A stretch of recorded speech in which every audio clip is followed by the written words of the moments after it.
السلام علیکم ویورز، میرا نام عطاء الرحمان اور آپ دیکھ رہے ہیں عطاء بخاری یوٹیوب چینل۔ قرآن کریم کی مسلسل ایکسپوزیشن کے سلسلہ میں آج ہم سورہ الانعام کی آیت نمبر 6-8 کی ایکسپوزیشن کریں گے۔ لاسٹ آیت میں بات یہ ہوئی کہ انسان جو کچھ بھی کرتے ہیں ان کا نتیجہ ظاہر ہو کر رہتا ہے۔ اچھا کام ہو تو اچھا نتیجہ، برا کام ہو تو برا نتیجہ، تو اس کا ایک وقت مقرر ہے۔ وہ اللہ کے قانون مکافات کی روح سے ہوتا ہے۔ انسان اپنے کسی بھی اچھے یا برے عمل کے نتیجے کو بدل نہیں سکتا۔ تو یہ چیز سابقہ آیت کے اندر کہی گئی۔ اب یہ جو آج کا لیکچر ہے سورہ الانعام آیت نمبر 6-8، اس کے اندر ایک اور طرح سے بات کی جا رہی ہے قرآن سے ریلیٹڈ۔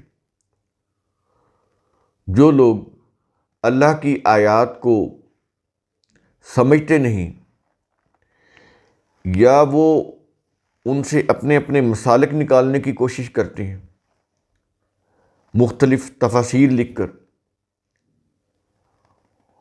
اپنے مسالک کو پھیلاتے ہیں۔ بات تو قرآن میں کچھ اور کہی گئی، لیکن اس کے نیچے روایات درج کر کے، ان کا شان نزول مرتب کر کے، اس آیت کی تفسیر مرتب کر کے لوگوں کو گمراہ کیا جاتا ہے، جس سے اس آیت کا مفہوم تو کہیں پس پش چلا جاتا ہے، اور سامنے جو ابھر کر چیز آتی ہے وہ اس مفسر کا بیان ہوتا ہے یا اس کی تفسیری کہانی ہوتی ہے کہ یہ واقعہ ہوا تو یہ آیت نازل ہوئی، یا اس آیت کے یہ معنی ہیں۔ وہ بھی تفاسیر کی روح سے کرتے ہیں۔ تفاسیر مختلف روایات کی روح سے کی جاتی ہے۔ اوپر قرآن کی آیت، نیچے اس کے نیچے مختلف قسم کی متضاد روایات کہ رسول نے یہ بھی فرمایا، اس کے تشریح میں یا اس کی تفسیر میں یہ بھی فرمایا، یہ بھی فرمایا، یہ بھی فرمایا۔ اس سے پھر مختلف فرقے بنتے ہیں۔ یہ چیزیں آپ سمجھ لیں، تفاسیر لکھی کیسے جاتی ہیں، اس کی ٹیکنیک کیا ہوتی ہے کہ ایک آیت کو لیا، اس کے نیچے مختلف قسم کی وہ تفسیری کہانیوں پر مبنی روایات وہ اس کے نیچے درج کی، وہ اس کی تفسیر بن گئی، جن کو وہ شان نزول کہتے ہیں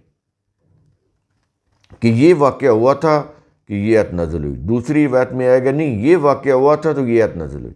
ایک روایت میں ہوگا کہ اس آیت کے میننگ یہ ہیں، اور دوسری روایت میں ہوگا نہیں یہ نہیں یہ ہیں۔ تو یہ اس طرح پھر متضاد روایات پر مبنی وہ تفسیری کتابیں، بڑی بڑی ضخیم جلدیں ان کی مرتب ہوتی ہیں۔ پھر ان کے اندر ائمہ مفسرین کا ان کے مختلف اقوال کہ فلاں مفسر کا یہ قول ہے، فلاں مفسر نے یہ فرمایا ہے، پھر ان کا اختلاف، پھر لڑائی جھگڑے، یہ چیزیں ہیں نا۔ تو اس طرح سے پھر معاشرے کے اندر جو کتاب اللہ ہے وہ تو پس پش چلی جاتی ہے، اس کے احکام پس پش چلے جاتے ہیں۔ جو سامنے چیزیں آتی ہیں وہ پھر وہی آتی ہیں تفسیری کہانیاں، اور ان کی روح سے پھر ان کی بنائی ہوئی فقہیں، شریعتیں اور ان کے فتاوی جات، اور پھر لڑائی، مذہبی اختلاف، مسلکی اختلافات، ان کا معاشرے میں ان کی روح سے انتشار، لا قانونیت، ایک دوسرے سے نفرت، عداوت، پھر یہ ساری چیزیں ہوتی ہیں۔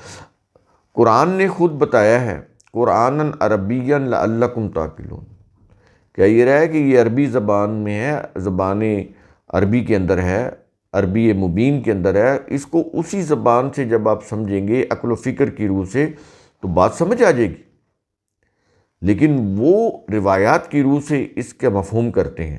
عربی میں جو بھی اس کے میننگ ہو وہ اپنی جگہ پہ رہے، لیکن اس کو نہیں دیکھتے۔ وہ یہ دیکھتے ہیں کہ روایات اس کے کیا میننگ متعین کر رہی ہیں، تو جو میننگ روایات متعین کرتی ہیں وہ وہی اس کے میننگ کرتے ہیں۔ اس سے اختلاف پیدا ہوتا ہے۔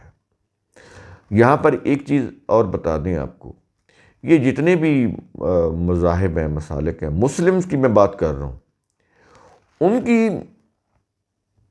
مدارس کے اندر یہ بنیادی چیز پڑھائی جاتی ہے کہ ایک بات سے ریلیٹڈ کو آیت نازل ہوئی ہے، ایک آیت ہے، اس میں کچھ حکم ہے، تو حدیث میں وہ کچھ اور طرح سے ہے، قرآن میں کچھ اور بات ہے، وہ ایک ہی بات سے متعلق قرآن کچھ اور کہہ رہا ہے، حدیث کچھ اور کہہ رہی ہے۔ تو ان کے یہاں اصول یہ ہے کہ جو قرآن کی وہ جو آیت ہے اس کا جو مفہوم ہے وہ حدیث یا روایت کے مطابق کیا جائے، جو ان کے مسلک کی روایت ہے اس کے مطابق کیا جائے۔ روایت کو قرآن کے مطابق نہیں کرنا جو قرآن کی عربی ہے، نہیں، بلکہ قرآن کی عربی کے مفہوم کو اس روایت کے مطابق ڈھالا جائے۔ اگر قرآن کی وہ جو آیت ہے اس کا مفہوم اتنا واضح اور کلیئر کٹ ہے کہ نہیں وہ ڈھل پا رہا، روایت کی روح سے نہیں ڈھل رہا، تو پھر یہ کہا جائے گا کہ یہ قرآن کی آیت منسوخ ہے، حدیث جو ہے ناسخ ہے، حدیث قاضی ہے، فیصلہ یا فتویٰ وہ حدیث کی روح سے دیا جائے گا۔ تو ہم تو اس کو حدیث نہیں کہتے، روایت ہی بولتے ہیں، تو فیصلہ روایت کے مطابق کیا جائے گا۔ قرآن کی آیت منسوخ، کینسل۔ یہ چیزیں اہل سنت کے وہ مکاتب فکر ہیں مختلف، جیسے حنبلی ہے، شافعی ہے، مالکی ہے، حنفی ہے، ایسے اہل تشیع کے، یہ سب کے ہاں یہی اصول ہے۔ یہ چیزیں، یہ بنیادی چیزیں ہیں، یہ آپ کے ذہن میں ہونی چاہیے، اختلافات ہوتے کیوں ہیں اور آج ہم انتشار کا شکار کیوں ہیں، اس کے اندر یہ چیزیں چل رہی ہیں۔ اب دیکھ لیں، کوئی بھی کسی مفتی صاحب سے آپ فتویٰ پوچھنے جائیں، وہ اوپر ایک روایت لکھے گا کہ ان فلاں فلاں سے یہ روایت مروی ہے، اور تو کا رسول نے یہ فرمایا، آگے وہ روایت کا متن آ گیا، نیچے پھر وہ فتویٰ دیں گے، کہیں قرآن کی بات نہیں کریں گے۔ وہ قرآن کو حجت مانتے ہی نہیں، وہ قرآن کو روایات کے تابع رکھتے ہیں۔ ان کے نزدیک قرآن کے الفاظ کا وہی معنی ہوں گے جو روایت متعین کرے گی، یعنی قرآن کو روایات کے تابع کیا ہوا انہوں نے۔ قرآن نیچے ہے، روایات کو اوپر رکھا ہوا ہے۔ یہ چیزیں بنیادی آپ کے ذہن میں ہونی چاہیے، جس کی روح سے یہ مذہب فروغ پا رہے ہیں، اور ان مذاہب ہر مسلک کی یہ چیز ہے، یہ نہیں کہ کسی ایک فرقے نے یہ اڈاپٹ کی ہو۔ جتنے بھی مسلم فرقے ہیں سب کے ہاں یہ اصول ان کی مدارس کے اندر، ان کی جامعات کے اندر یہ پڑھایا جاتا ہے، وہ اہل تشیعوں کی ہوں یا اہل سنت کی ہوں، دونوں فرقوں کے مکاتب اس میں برابر ہیں۔ یہ بنیادی چیزیں آپ نے سمجھ لی نا اس میں، تو پھر اب یہ اس آیت کا مفہوم آپ کو سمجھ آ جائے گا۔ تو اب اس آیت کی طرف آتے ہیں۔ وَإِذَا رَأَيْتَ، اے رسول جب تو دیکھے، کیا یہ رہا ہے کہ الَّذِينَ يَخُوضُونَ، ان لوگوں کو جو جھگڑتے یا بحث کرتے ہیں۔ یہ کس معاملے میں جھگڑتے یا بحث کرتے ہیں؟ آگے بتا رہا ہے، کیا یہ رہا ہے کہ فی آیاتنا، ہماری آیات کے معاملہ میں، ہماری آیات کے معاملے میں یہ بحث کرتے ہیں، یہ جھگڑتے ہیں۔ آج یہی چیز ہو رہی ہے نا، ایک فرقہ کہتا ہے اس آیت کا یہ معنی ہے، دوسرا فرقہ کہتا ہے نہیں اس آیت کے یہ معنی، دونوں کے پاس روایت ہے، تیسرا فرقہ کہتا ہے نہیں اس آیت کے یہ معنی ہے، اس کے پاس بھی روایت ہے۔ ہم اس لیے آپ کو بتاتے ہیں کہ روایات مختلف بھی ہیں، متضاد بھی ہیں، ایک دوسرے سے ٹکراتی ہیں، اور وہ ساری کی ساری قرآن کی تفسیر میں دی ہوئی ہیں، تاکہ یہ اتنے مختلف میننگ اس سے نکالے جائیں کہ اس سے اتنے فرقے بن جائیں، ہر فرقے کو اپنے اپنے مطلب کی روایات مل جائیں۔ یہ ہے، یعنی یوں کہہ لیں کہ ہر فرقے کے اپنے اپنے مطلب کا قرآن، تفسیر کے لحاظ سے، ترجموں کے لحاظ سے یہ چیز ہو رہی۔ یہ بحث اور جھگڑے اس لیے ہیں کہ وہ آیت کا جو مفہوم جو قرآن کی روح سے متعین ہونے چاہیے، اس کی وہ جو عربی مبین ہے اس کی روح سے، تو وہ نہیں، جو ان کی خود ساختہ روایات ہیں، تفسیری کہانیاں، ان کی روح سے، اس کی روح سے پھر وہ جھگڑتے ہیں، بحث کرتے ہیں۔ اب یہ دیکھیں، رسول سے خطاب کر کے یہ بات کہی جا رہی ہے، اس وقت وہ روایتیں بھی نہیں تھیں، وہ تو اپنے اپنے آباء و اجداد کے مسالک کی روح سے وہ جھگڑتے تھے۔ آج تو لاکھوں روایات ہیں، لاکھوں کتابیں ہیں، انبار لگے پڑے ہیں، لائبریریاں بھری پڑی ہیں، لائبریریز میں ان کی کتابوں کے انبار لگے ہوئے ہیں، مذہب کی کتابوں کے، اور ان میں کیا ہے؟ اختلاف ہی اختلاف ہے۔ وہ کسی ایک پوائنٹ کے اوپر آپ کو جمع ہی نہیں ہونے دیں گے کہ آپ کہیں کوئی اتفاق کر لیں، نہیں۔ ہر روایت کے اندر ایک نئی بات ہوگی، ایک نیا اختلاف ہوگا، تو اس سے امت جو ہے وہ ڈس انٹیگریٹڈ ہو چکی ہے، انتشار میں مبتلا ہو چکی ہے۔ تو ان لوگوں کو جو جھگڑتے ہیں، بحث کرتے ہیں ہماری آیات کے معاملے میں، تو آج یہ جو آیات کے معاملے میں بحث اور جھگڑا ہے، یہ بڑا ایک، یوں کہہ لیں کہ اس کا ایک پورا ایک نظام مرتب ہو چکا ہے، کتابوں کے انبار لکھ کر قرآن کے خلاف ہے، قرآن کے مجموعی مزاج کے خلاف ہے، مسالک کی روح سے لکھی گئی ہیں وہ روایتیں، تو اس میں پھر قرآن تو کہیں پس پش چلا جاتا ہے، وہ تو سامنے نہیں آتا۔ آپ ایک چیز کریں، گوگل میں کوئی قرآن کی آیت لکھیں، وہ فٹ تفسیریں لے آئے گا۔ کیا چیز ہے یہ؟ ان کی SEO ایسے طریقے سے کی گئی ہے، سرچ انجن آپٹیمائزیشن، کہ قرآن تو کہیں پیچھے رہ جائے، وہ کہیں تفسیر طبری کو لے آئے گا، وہ کہیں کسی تفسیر کو لے آئے گا۔ جتنی زیادہ اس کی SEO کی ہوگی، جتنی زیادہ وہ تفسیر مشہور کی ہوگی، کیونکہ گوگل جو ہے وہ پاپولر چیزوں کو دکھاتا ہے، جو پاپولر میننگ ہوگا گوگل وہی دکھائے گا۔ آپ الصلاۃ کا ترجمہ گوگل سے لیں تو وہ پریئرز یا نماز بتائے گا آپ کو، عربی کی روح سے جو صلاۃ کی میننگ ہے وہ نہیں بتائے گا، کیونکہ وہ پاپولر میننگ نہیں ہے، وہ آپ کو ڈکشنری سے معلوم کرنے ہوں گے۔ یہ چیز جہاد کے جو میننگ ہے وہ تو جدوجہد کرنے کے ہیں، سٹرگل کرنے کے ہیں نا۔ تو جو جہاد کی میننگ انہوں نے مشہور کی ہے کہ بس ٹھیک ہے، پکڑ لو، مارو ان کو، جو کلمہ نہیں پڑھتا اس کی گردن اڑا دو، یہ جہاد ہے۔ تو یہ پاپولر چیزیں، مذہب چونکہ پاپولر ہوتا ہے، کتاب اللہ کو پس پش ڈالا ہوتا ہے، عوام کے اندر انہی کے مسالک، انہی کے وہ عقائد، نظریات فروغ پا رہے ہوتے ہیں، تو گوگل نے بھی وہی چیزیں دکھانی ہیں۔ یہ چیز آپ ذہن میں رکھیں۔ آج کے دور میں یہاں تک یہ بات آ گئی کہ ان لوگوں کو جو جھگڑتے ہیں، بحث کرتے ہیں ہماری آیات کے معاملے میں، اور آگے جب یہ چیزیں ہو جائے تو پھر کرنا کیا ہے؟ اب رسول کو کہا یہ جا رہا ہے، کیا یہ رہا ہے کہ فَأَعْرِضْ عَنْهُمْ، تو ان سے الگ ہو جا۔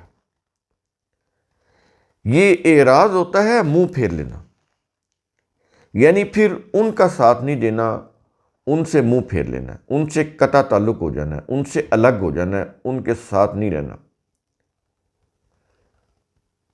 تو آج ہمیں کیا، یہ قرآن کیا سبق دے رہا ہے ہمیں؟ یہ دیکھیں، یہاں پر بھی وہ یہ نہیں کہتا کہ ان سے لڑائی کرو، معاشرے کے اندر فساد برپا کرو۔ بڑی قابل غور ہے، قرآن کا ایک ایک لفظ بڑا قابل غور ہوتا ہے۔ جب وہ یہ چیزیں کر رہے تھے، قرآن کے آیات کے معاملے میں وہ بحث اور جھگڑا کرتے تھے، اپنے اپنے وہ آباء و اجداد کے طور طریقوں کے مطابق، ان کے مسالک اور عقائد کی روح سے جب وہ آیات کے معاملے میں جھگڑتے تھے، تو رسول سے یہ نہیں کہا گیا کہ تم ان سے جھگڑو، تم ان کے ساتھ جھگڑو یا ان کے ساتھ تم بھی بحث کرو، تم ان کے ساتھ مقابلہ کرو، نہیں کہا۔ کہا کیا؟ حکم کیا دیا رسول کو؟ فَأَعْرِضْ عَنْهُمْ، تو ان سے الگ ہو جائے۔ الگ ہونے کا حکم دیا ہے، لڑائی کرنے کا، مقابلہ کرنے کا، بحث کرنے کا، بحث و تکرار کرنے کا حکم نہیں دیا۔ آج ہمارے لیے بھی یہی حکم ہے کہ بجائے اس کے کہ آپ ان جاہلوں کے ساتھ آپ بحث کرنا شروع کر دیں، آپ ان سے الگ ہو جائیں۔ اور یہاں پر ایک اور چیز کہ بہت سارے لوگ مجھ سے جب بات ہوتی تو میں ان کو ایک چیز سمجھاتا ہوں کہ تھوڑا سا بھی علم آ جائے نا تو لوگ نصیحتیں کرنے شروع کر دیتے ہیں، وعظ و نصیحت اس کی، وہ اپنی طرف سے، وہ ظاہر ایک جذبات ہوتے ہیں نا کہ میں لوگوں تک قرآن کو پہنچاؤں، اور پھر اس میں مسئلہ یہ ہوتا ہے کہ قرآن کا پورا نالج نہیں ہوتا، تو وہ پھر آگے جب بات کرتے ہیں آگے سے لوگ سننا نہیں چاہتے، ان کے لیے نئی چیز ہوتی ہے تو وہ پھر بحث پیدا ہو جاتی۔ تو میں پھر ان کو یہی سمجھاتا ہوں کہ کوشش کریں کہ پہلے اپنا کانسیپٹ کلیئر کریں، پہلے آپ خود کو اس قابل بنائیں کہ قرآن کی جو بنیادی چیزیں ہیں، تصورات ہیں، وہ آپ سمجھ لیں، پھر ان کو بتائیں جو سمجھنا چاہتے ہیں، اپنی فیملی سے شروع کریں۔ تو پھر ان کو باہر کرنا ہے تو ان کو بتائیں جہاں پر اس کی ضرورت ہے اور وہ سمجھنا چاہتے ہیں۔ ایک شخص سمجھنا نہیں چاہتا قرآن کو، خاص طور پر یہ جو مذہبی لوگ ہیں، یہ تو کبھی بھی قرآن کی بات کو، جب آپ قرآن کی بات کریں گے ان کے ماتھے کے اوپر بل پڑ جائیں گے، وہ برا سمجھیں گے آپ کو، وہ آپ کی بات ہی نہیں سنیں گے۔ اگر ان کا بس نہیں چلا گیا تو اٹھ کے چلے جائیں گے، اگر ان کا بس نہیں چلتا وہ اٹھ جائیں گے، اگر ان کا بس چلتا ہے تو وہ آپ سے لڑ پڑیں گے، آپ کو گالی دیں گے۔ یہ صورتحال آج بھی، یہ قرآن نے بتایا کہ جب تو ان کے سامنے خالص قرآن کی بات کرتا ہے تو انہیں بڑی تکلیف ہوتی ہے۔ تو یہ جو مائنڈ سیٹ ہے آج تو بہت زیادہ ہے، کیونکہ مذہب پرستی بہت زیادہ ہے۔ تو یہاں تک یہ چیز سمجھ آئی۔ آگے کہہ رہا ہے کہ تو جب یہ کہتا ہے نا کہ تو ان سے الگ ہو جا، تو پھر آگے کیا حکم دے رہا ہے؟ کیا یہ رہا ہے کہ حتیٰ یخوضوا فی حدیث غیرہ، حتیٰ کہ وہ کسی اور بات میں بحث کرنے لگے۔ یعنی یہ لوگ قرآن کی آیات کے معاملے میں بحث کر رہے ہیں، لڑ رہے ہیں، جھگڑ رہے ہیں، تو ان سے الگ ہو جا۔ کب تک؟ کہ جب تک وہ اس بحث کو چھوڑ نہ دیں جو وہ اللہ کی آیات کے سلسلے میں کر رہے ہیں۔ اگر وہ اس کو چھوڑ دیں تو ٹھیک ہے، پھر ان سے تو رابطہ رکھ، ان کے پاس بیٹھ۔ آج یہی ہمیں بھی یہی حکم ہے، قیامت تک کے انسانوں کو یہی حکم ہے۔ ان کے ساتھ لڑائی جھگڑا کرنے کا یا بحث مباحثہ کرنے کا حکم نہیں ہے، الگ ہو جانے کا حکم ہے، اور وہ بھی اس وقت تک جب تک وہ اس طرح کی سرگرمی کر رہے ہوں کہ اللہ کے آیات کے معاملہ میں وہ لڑ رہے ہوں، جھگڑ رہے ہوں، بحث کر رہے ہوں۔ تو جب وہ کسی اور بات میں مشغول ہو جائے تو ٹھیک ہے، پھر ان سے بات کرنے میں کوئی حرج نہیں ہے۔ یہاں پر یہ چیز ہوگی۔ آگے کہہ رہا ہے اگلا حکم، کہتا ہے کہ وَإِمَّا يُنْسِيَنَّكَ الشَّيْطَانُ، اور اگر شیطان تجھے یہ بات بھلا دے۔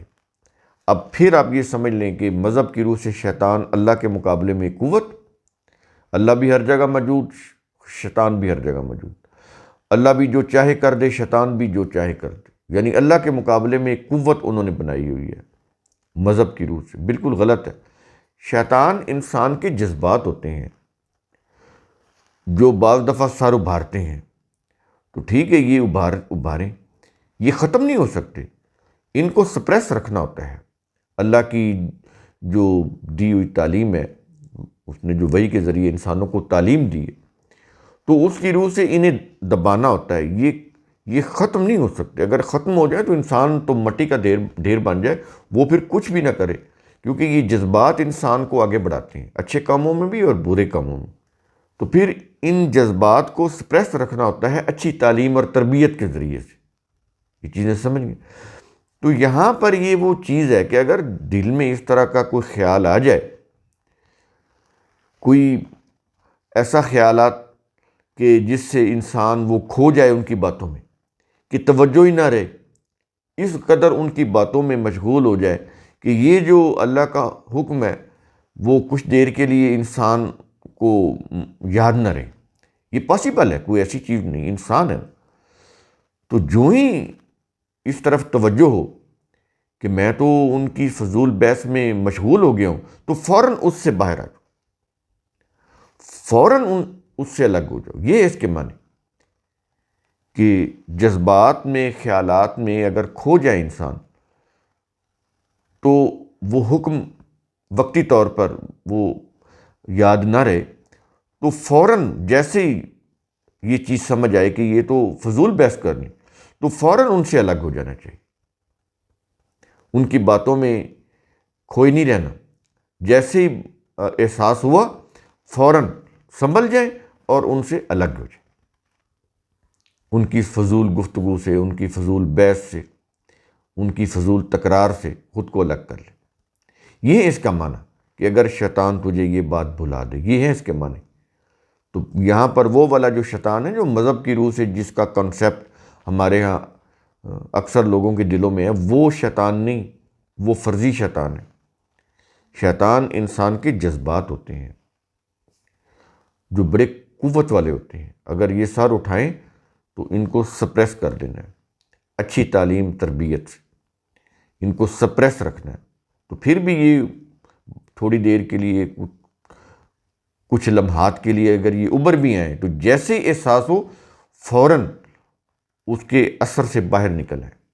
یہ چیز کیا یہ رہا ہے کہ آگے فَلَا تَقْعُدْ بَعْدَ الذِّکْرَىٰ، تو یاد آ جانے کے بعد نہ بیٹھ۔ جیسے ہی تجھے احساس ہو، یاد آئے کہ اوہو یہ تو فضول بحث کر رہے، تو فوراً اپنے وہ ان خیالات سے، اس میں جو کھوئے ہوتے، فوراً نکل آنا ہے۔ یہ پاسیبلٹی ہے نا، یہ نہیں کہ ایسا ہوا ہے، یہ پاسیبلٹی ہے، انسانوں کے ساتھ یہ پاسیبلٹی ہو سکتی ہے۔ تو جیسے یہ اگر کچھ ایسا ہو جائے تو فوراً احساس ہوتے ہی اس بحث سے باہر آ جانا ہے، ان کی مجلس سے باہر آ جانا ہے، ان سے الگ ہو جانا ہے، وہاں پر بیٹھنا نہیں ہے۔ یہ کہ تو یاد آ جانے کے بعد نہ بیٹھ، رسول سے خطاب کر کے پوری انسانیت کو، قیامت تک انسانوں کو یہ ضابطہ اخلاق سمجھایا جا رہا ہے۔ تو یاد آ جانے کے بعد نہ بیٹھ۔ کس کے ساتھ نہ بیٹھ؟ آگے آیت کے آخر میں کیا یہ رہا ہے؟ مع القوم الظالمین، ظلم کرنے والوں کی قوم کے ساتھ۔ تو یہ جو ظلم کر رہے ہیں نا، جس قسم کی بحث و مباحثہ کر رہے ہیں، اللہ کی آیات کے معاملے میں لڑ جھگڑ رہے ہیں، تو یہ ظلم کرنے والے لوگ ہیں نا، تو ان کے ساتھ پھر نہیں بیٹھنا، ان سے الگ ہو جانا اس وقت تک جب تک یہ اس بحث و مباحثے کو بند نہ کر دے۔ یہ چیز تو قرآن کریم کا اصول ثم تتفکروا، اس کی روح سے آپ خود بھی سوچا کریں، سمجھا کریں، غور و فکر کیا کریں۔ شکریہ۔